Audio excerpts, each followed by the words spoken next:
Welcome back to your challenge of the week for productivity for entrepreneurs. So this week, I want to challenge you to understand meditation at its core so that you understand what's happening if you do meditation for 10 minutes a day and what that has to do with productivity and success in entrepreneurship. So just about my background, I've been practicing meditation for 30 years. Since I was 15 years old, I stumbled into the field of psychology and literally going to the college library where my father was a professor and checking out books about the subconscious mind and hypnosis and meditation and trying to understand like what is humor and where does that come from. I was a little unusual in that sense. I had a high level of curiosity about how the mind works. And I've developed that, of course, becoming a doctor of psychology. I've looked deeply into the minds of people who have experienced extraordinary hardship and how they overcome it, people who have extreme neurological disadvantages when it comes to worry or depression. And then, of course, I've worked with people in relationships, with marriage counseling. This was all before I developed my current specialty with helping entrepreneurs with peak productivity. And along that journey, I read a lot of books about meditation because it's one of those things where once you've experienced it firsthand, it's hard to describe to somebody else exactly what the benefit is, because it's one of those things that goes just a little bit outside of words to be able to fully capture. And that's because it wakes up the part of you that is the observer that experiences life at a deeper level. And so a lot of people, when they think about meditation and how that fits into the life of an entrepreneur, they think of it in terms of productivity. Like, if I meditate, then my energy will be higher, which is true. And I will sleep more deeply, so I'll be more rested the next day, which is true. So I'll accomplish more. But of course, there's much more to it than that. And so I'm going to get to that, like the real secret benefit that I think is the essence of why entrepreneurs should practice meditation and why it's definitely a high ROI relative to the time that goes into it, what will come out. But I want to encourage you to also stop thinking of it entirely in terms of ROI, and you'll understand why in a moment.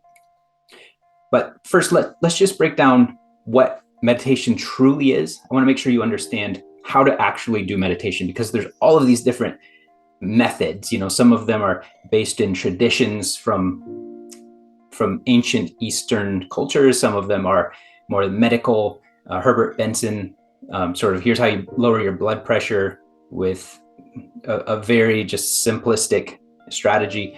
But really, all of them come down to one thing. If you really truly understand why it works and what's happening, there's all of these different methods people use to try to get you to this point. But the end thing that you're going for is less fear and less wanting.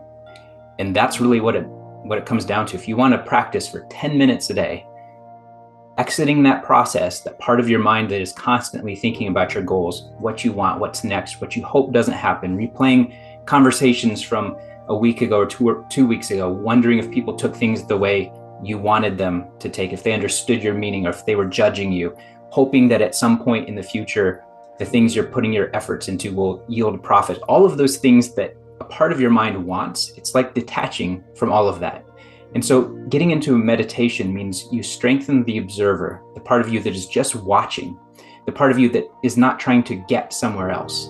And what you're doing, so there's a lot of different strategies that bring your mind into the present moment. That's not actually the point. The point is to release the attachment to goals, things that you want or the things that you fear that you want to escape from. And by releasing that attachment, the part of you that experiences life in the moment at a fuller, more richer, deeper level, it awakens and you're able to experience a different version of yourself that is not driven by or attached to the things that will or will not happen in the future, the things that did or did not happen in the past, what people are or are not thinking about you. Your reputation begins to matter less. Your bank account balance begins to matter less. And if you can wake up that part of yourself through meditation, it strengthens you for the times when things aren't going well. So when your entrepreneurial venture takes a downturn, 2 people quit and somebody steals money and somebody else sues you all in the same week, those are the weeks where it's too late to start meditation and have the full benefit of the buffer that meditation can create against the stress of those moments. It's too late to ramp up your capacity and the literal increase in gray matter in your brain, the literal increase in health and mental well-being that can come from several months of meditating. And so I'm sure you're familiar with all of these physical and mental health benefits of meditation. In case you're not aware, it also essentially protects your brain against the loss of a lot of your thinking capacity as you get older. This is one of the benefits that I think is a little bit less well known. So I wanted to just point that out. In the long term, you're going to be a smarter person with more gray matter left when 25 years from now, if you practice meditation now. And so let's talk about that concept of letting go of the things that you fear and the things that you want. What that requires is just that you bring your attention into the present moment, because in the present moment, things can't change, right? Any given moment in time, any instant, things aren't changing, right? Time is a continuous process. Of course, time is misunderstood by most people if you study what the physicists say about it. But for practical discussion, if we just take an instant, a moment in time, and we just experience that moment, then we become less concerned with what's going to come in the future or what's going to come from the past, which is why a lot of meditative practices have you focus on your breathing or repeating one word or noticing the environment around you in the present moment as it's unfolding. And those are all useful only in the sense that they bring they bring your attention and your awareness to the present moment where you're better able to detach from your wants. But what's going to happen, of course, is your mind's going to start wandering and it's going to pick up on all of the things that it's attached to. And so it's going to start thinking about your goals, replaying conversations with people that matter to you.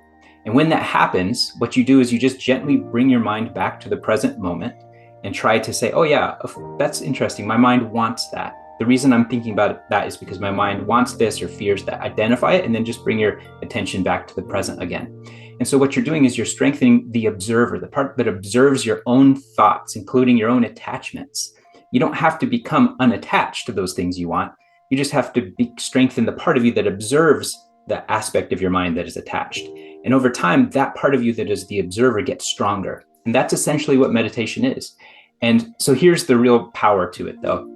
For entrepreneurs, one of the things that knocks entrepreneurs out of the game is that they blow up. They blow themselves up by taking too big of a risk or by getting too stressed about a downturn.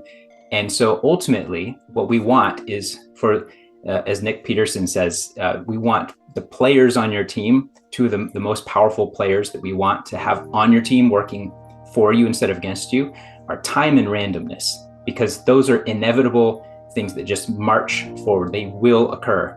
Whether you resist them or not, time and randomness will happen in your business, in your investments, in your relationships.